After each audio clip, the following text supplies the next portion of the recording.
श्री जगन्नाथ महाप्रभु के भक्त श्री सदन कसाई, सदन कसाई जो थे वो मांस बेचते थे, यही उनका काम था।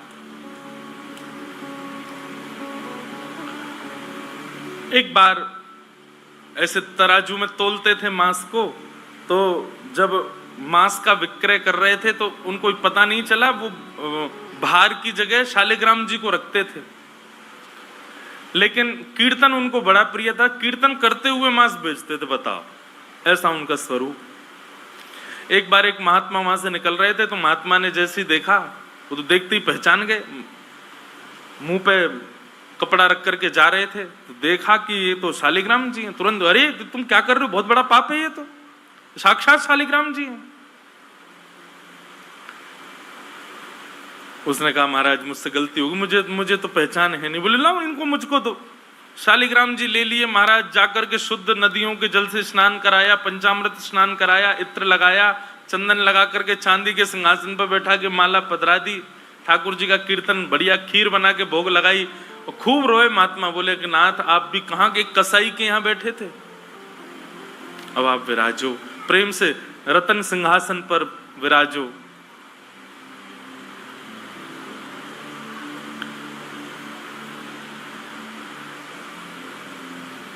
ठाकुर जी विराज गए। रात्रि को महात्मा के स्वप्न में आए, और स्वप्न में आकर के बोले सुनो, सुबह होते ही हमको ले जाओ और हमको वो सदन कसाई के पास छोड़ के आओ। महात्मा बोले, वहां प्रभु मांस बेचता है, वो आपको तोलता है, तोलने के लिए भार बना करके रखता है, आप उसके यहाँ क्या करेंगे? ठाकुर जी कह रहे हैं, हम जितना कह रहे हैं उतना करो बस। बोले, नाथ ये तो वेद विरुद्ध हो जाएगा, ये तो शास्त्र विरुद्ध हो जाएगा, मैं आपको कैसे वहां छोड़ के आ सकता हूं? आपको वहां क्या सुख मिल रहा है? वो शुद्ध नहीं, पवित्र नहीं, उसका स्थान अच्छा नहीं, मांस विक्रय करने वाला व्यक्ति, महापापी व्यक्ति, वहां क्यों जाना है आपको? ठाकुर जी बोले, कहीं पर हमको स्नान करने में सुख मिलता है, कहीं हमको सिंहासन पर बैठने में सुख मिलता है, कहीं भोजन करने में सुख मिलता है, कहीं माला पहनने में सुख मिलता है, सदन कसाई के हमको लुढ़कने में सुख मिलता है। उसके तराजू में जब वो तराजू से तोलता है तो हम इधर उधर लोटपोट होते हैं, हमको उसमें बहुत आनंद आता है, हमको छोड़ के आओ उसके पास ही। और वो मांस विक्रय करता है, चलो जो भी है, लेकिन जब उसके यहाँ तोला जाता है और वो तोलते समय हम लुढ़कते हैं तो वो कीर्तन गाता है, वो मुझे बहुत अच्छा लगता है, मुझे उसके पास छोड़ के आओ। न जाने कौन से गुण पर दयानिधि रीझ जाते। कभी कभी हमको ऐसा लगता है कि कुछ ना कुछ करते रहो बंधुओं, किसी से तो रीझ जाएंगे ठाकुर जी, कभी तो रीझेंगे, कभी तो उनको कोई ना कोई चीज तो भाएगी हमारी। इसलिए आशा मत छोड़ो, लगे रहो, कुछ ना कुछ करते रहो। पर एक बात, चतुराई से नहीं, जान करके नहीं, बिना जाने भोले बनकर, सहज बनकर के करते रहो, ना जाने किस भाव से रीझ जाए। सदन कसाई के पास महात्मा वापस आ गए और आकर के शालिग्राम जी देने, सदन कसाई बोलो, नाथ यहाँ क्यों ले आए इनको दोबारा, यहाँ तो मांस बिकता हूं मैं, बहुत गंदा स्थान है ये। बोले, धरो इनको अपने पास ही। ठाकुर जी रात में स्वप्न में आकर के कह के गए कि उनको तुम्हारे संग ही रहना है। मुझे ये कथा पढ़ते समय लग रहा था, सदन कसाई की क्या स्थिति हुई होगी जब महात्मा ने कहा कि ठाकुर जी ने स्वप्न आके कहा कि उनको तुम्हारे पास ही रहना है। हाथ पांव कांपने लगे, नेत्रों से अश्रुधार गिरने लगे सदन कसाई के। मन में विचार करते हुए कहता है कि मैं इतना पापी, इतना गंदा इंसान, और ये ठाकुर जी मुझसे मिलने के लिए मेरे पास चले आए। मैं इनके लिए इतना भी नहीं कर सकता कि ये दूषित काम ना करूं।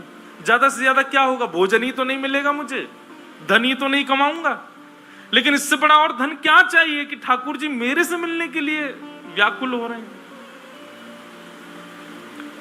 उसी समय सदन कसाई ने अपनी दुकान बेच दी, सब काम बंद कर दिया और बस अपने ठाकुर जी के लिए जीवन जीने लगा। आप मुझसे मिलने के लिए तड़प रहे थे, नाथ अब मैं तड़पूंगा आपसे मिलने के लिए, मैं आऊंगा आपसे मिलने के लिए। और निकल पड़े सदन कसाई जगन्नाथपुरी की ओर। पूछा लोगों से, कहाँ है पुरी? लोगों ने दिशा बता दी। बोले वहीं विराज रहे हैं जगत के नाथ, वहीं विराज रहे हैं साक्षात नंदन नंदन। एक बात बताएं बंधुओं, सतयुग, त्रेता, द्वापर, कलयुग, 4 युग हैं। सतयुग के पूज्य ठाकुर जी, अर्चनीय ठाकुर जी हैं श्री बद्रीनाथ भगवान। सतयुग के जितने भी लोग हैं उनकी मनोकामना पूर्ति हो, उनकी सिद्धि पूर्ति हो, उनकी अर्चना का केंद्र हो, उनकी साधना का केंद्र वो बद्रीनाथ ही है। सदन कसाई निकल पड़ा जगन्नाथपुरी की यात्रा पर। बस बार बार उसके मन में एक ही भावना आती है, आप मेरे से मिलने के लिए तड़पे थे, आप मेरे पास रहने के लिए तड़पे थे, मैं आऊंगा आपसे मिलने के लिए। और निकल पड़ा। कीर्तन की टोलियां जा रही हैं, वैष्णव जन नाचते गाते हुए जा रहे हैं।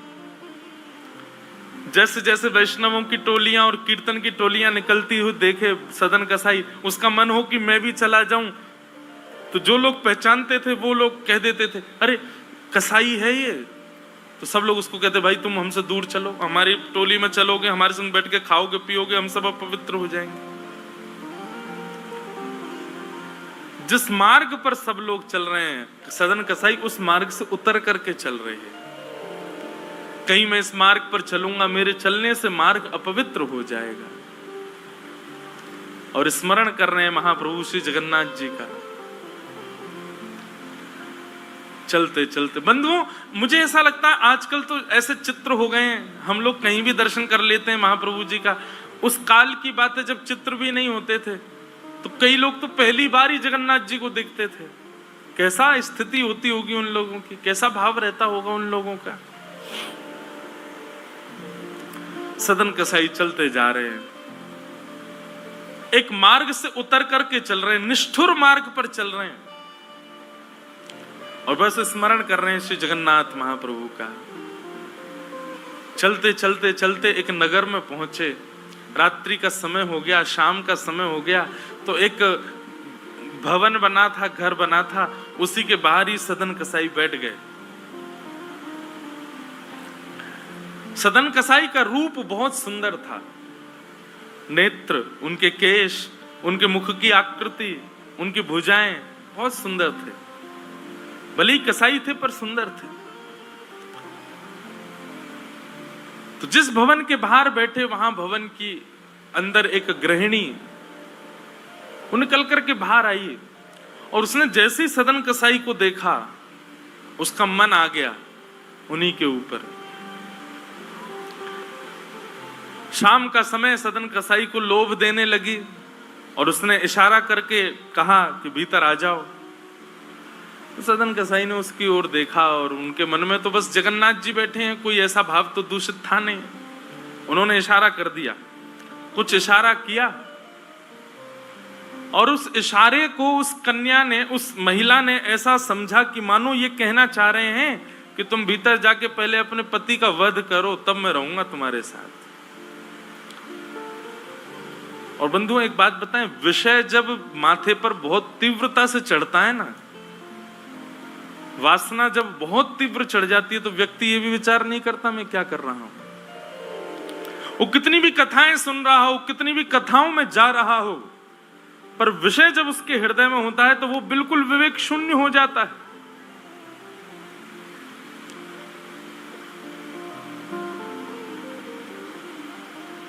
विषयों का मतलब, विषय भोगने से पाप कम लगता है, पर विषय जब सिर पर हावी होता है तो उस समय जो हम विवेक शून्य हो जाते हैं उससे पाप ज्यादा लगता है हमको।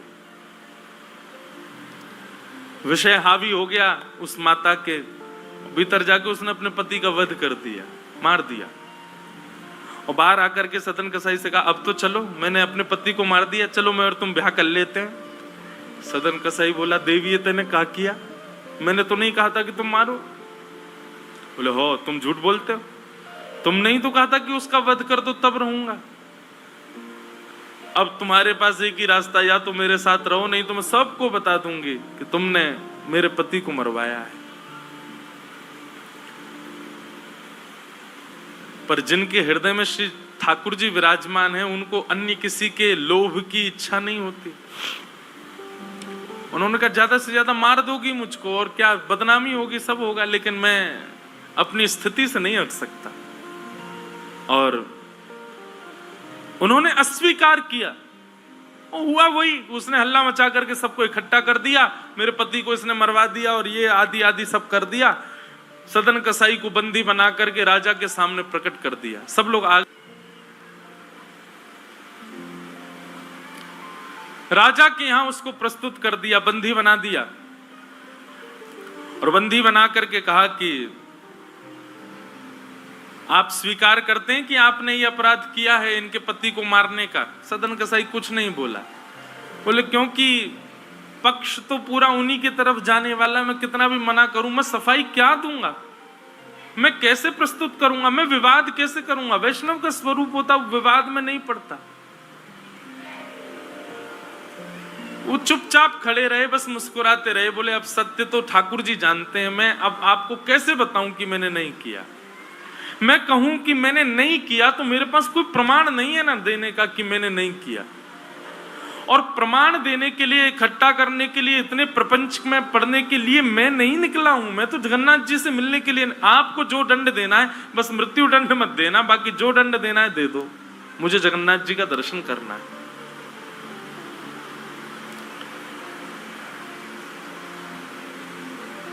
राजा ने सदन कसाई की बात तो मानी कि मृत्यु दंड तो नहीं दिया, पर कहा कि जिन हाथों से तुमने उस व्यक्ति का वध किया उन हाथों को हम काट देंगे। सदन कसाई बोले मैंने एक बार एक कथा में सुना है कि श्री जगन्नाथ जी की भी भुजा नहीं है, लो काट दो। जैसे मेरे स्वामी वैसा मैं, और अपनी दोनों भुजाएं आगे कर दी। मेरे स्वामी भी तो ऐसे ही रहते हैं। अच्छा, एक बार की बात है, गोस्वामी तुलसीदास जी दर्शन करने गए जगन्नाथ जी का, और जैसे ही जगन्नाथ जी को देखा तुरंत नेत्र बंद कर लिए।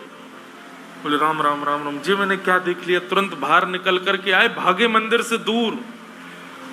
किसी ने रोका, बोले क्या हो गया गोस्वामी जी? बोले ये मेरे ठाकुर जी हैं ही नहीं।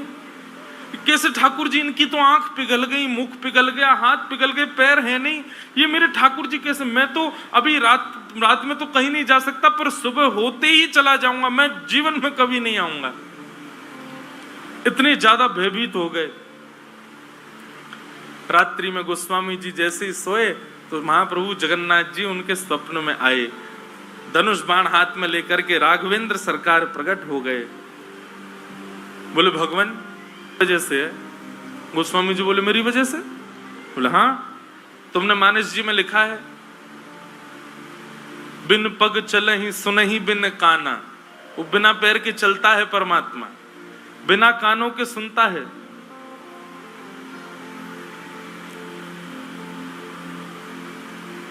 निज कृत कर्म करहु विधि नाना। बिना हस्त कमल के कई सारे काम कर देता है। अब आपके पास दो ही तरीके हैं, या तो हमारे इस रूप को स्वीकार करो, नहीं तो चौपाई को जाके मिटा दो मानस जी से। तब गोस्वामी जी को भेद पता चला। जय हो भगवान, क्षमा करो मुझे, मैं तो आपके रूप को जान ही नहीं पाया। तो अगले दिन दर्शन करने गए, तब वही रूप बिन पग चलहि, बिना पैर के चलते हैं। और ऐसे कोई दुनिया का ठाकुर नहीं चलता जैसे जगन्नाथ जी चलते हैं। कोई भी ऐसा प्राचीन मंदिर आप बताओ जिसका ठाकुर निकल के बाहर आता हो, पूरे वैष्णवों के मेला के साथ में चल के जाता हो, एकमात्र श्री जगन्नाथ जी। और सुनो, आप लोग कभी दर्शन करना, श्री जगन्नाथ जी मंदिर में जाओगे तो जो गरुण स्तंभ है, जहां पर गरुण जी विराज, सब लोग गले मिलते हैं, वहां पर उस गरुण स्तंभ के पीछे भोग घर है ठाकुर जी का। ठाकुर जी का जो प्रसाद है वो वहां रखा जाता है, गरुण स्तंभ के पीछे। और श्री जगन्नाथ जी कहां बैठे? भीतर गरुण स्तंभ वाला सभागृह, फिर उसके बाद एक सभागृह और है, फिर तीसरे गर्भगृह में वहां जगन्नाथ जी बैठे हैं। मतलब जगन्नाथ जी से और जगन्नाथ जी का जो भोग घर है, जहां पर भोग रखा जाता है, वो कितना दूर है? 1 2 3 तीसरी बेड़ी पार करके है। और आप कभी भी देखना, महाप्रसाद का भोग वहीं लगता है। ठाकुर जी को इतनी दूर रखा जाता है भोग, क्यों? बोले महाप्रसाद रखने के बाद में और मंदिर जब बंद हो जाता है थोड़ी बहुत देर के लिए, हम खुला भी रहे वैष्णव दर्शन करें, भोग घर का किवाड़ खोल देते हैं। इतनी दूर से ठाकुर जी कैसे भोग लगाते हैं? बोले आजान बाहु है ना, ऐसे भुजा करके ऐसे भोग लगाते ठाकुर जी, लंबी लंबी भुजाओं से अपनी भुजाओं से भोग लगाते हैं। तो बिना हाथों के सब क्रिया कर रहे हैं, बिना कानों के सुन रहे हैं, बिना पैरों के चल रहे हैं। सदन कसाई ने अपने दोनों हाथ आगे किए और राजा के दूतों ने उनके हाथ काट दिए।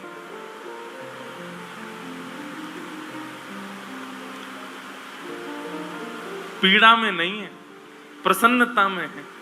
आंसू तो निकल रहे हैं नेत्रों से, पर प्रसन्नता के आंसू हैं कि नाथ आपने किसी रूप में तो मुझे स्वीकार किया। चलते जा रहे हैं, रक्त बह रहा है दोनों तरफ से। बस रास्ते में एक ही प्रार्थना कर रहे हैं, नाथ है तो ये शरीर ही, और यही माध्यम है मुझे आपके दर्शन का। इसमें जो ये पीड़ा हुई है, जो रक्त संचार हो रहा, रक्त जो निकल रहा है, बस इससे केवल ठाकुर जी इतना, बस इतना रक्त बचने देना भीतर कि मैं जगन्नाथपुरी पहुंच जाऊं, आपका दर्शन कर लूं, उससे पहले मेरे प्राण ना निकल जाए। और चलते जा रहे हैं। ऐसी लगन हमको कभी नहीं लग सकती बंधुओं, इस जन्म में तो नहीं लग सकती। हम लोग केवल बड़ी बड़ी बातें कर सकते हैं, बड़ी बड़ी बातें सुन सकते हैं, ऐसे प्रेमी हम जगन्नाथ जी के कभी नहीं बन सकते।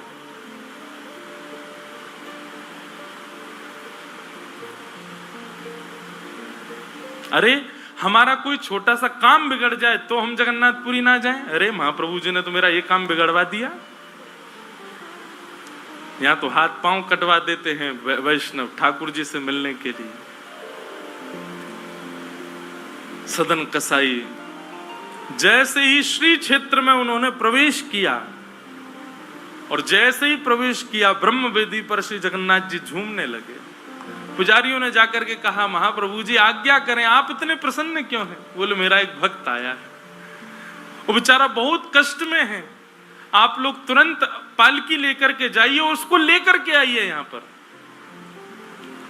पुजारी सब पालकी लेकर के दौड़े और पुरी में प्रवेश कर रहे वैष्णवों से पूछने, अरे भैया महाप्रभु जी का कोई भक्त आया है क्या? महाप्रभु जी ने पालकी भेजी है उसको ले जाने के लिए। महाप्रभु जी आज बड़े प्रसन्न हैं, उनका कोई परम वैष्णव भक्त आया है। तो सदन कसाई ने जैसे ये बात सुनी कि पुजारी हल्ला कर रहे हैं, कोई बहुत बड़ा भक्त आया है, महाप्रभु जी ने उसके लिए पालकी भेजी, तो सदन कसाई इतने खुश हो गए, बोले आज ठाकुर जी के दर्शन तो होंगे, उनके एक प्रिय भक्त के भी दर्शन हो जाएंगे, कितना मेरा सौभाग्य होगा। और रही बात, मैं तो बहुत बड़ा पापी हूं, मैं तो रास्ता भर यही सोचता आ रहा था कि मैंने इतना पाप किया, इतना मांस बेचा है जानवरों का, महाप्रभु जी पता नहीं मुझसे नाराज होंगे, पर आज लगता है कोई परम वैष्णव भक्त आया तो महाप्रभु जी का मूड बढ़िया होगा, आज प्रसन्न होंगे। तो प्रसन्न मुद्रा में ठाकुर जी बैठे होंगे, तब मैं दर्शन करूंगा तो मेरे सारे अपराधों को क्षमा कर देंगे।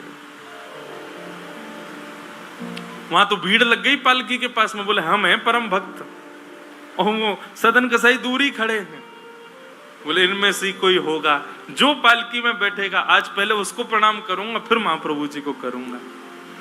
वहां तो इतनी भीड़ लग गई कि पंडा पुजारी पालकी लेके जान बचा के भागे वहां से, क्योंकि सबको लगता है कि हमसे बड़ा भक्त तो कोई है ही नहीं। पालकी खाली लौट करके आ गई। महाप्रभु जगन्नाथ जी बोले तुम खाली आ गए, लेके नहीं आए उनको? बोले भगवान आपके एक दो भक्त तो है नहीं, वहां तो हजारों भक्त, एक पालकी उसमें कितनों को बैठा किया है, सब चढ़ने लगे, बोले हम हैं भक्त, हम हैं भक्त। आप कोई संकेत बताओ, आपके भक्त का कोई लक्षण। श्री जगन्नाथ प्रभु के नेत्रों सजल हो गए, बोले मेरी तरह उसके भी हाथ नहीं है, जो आया है वही है मेरा भक्त, उसको लेके आओ।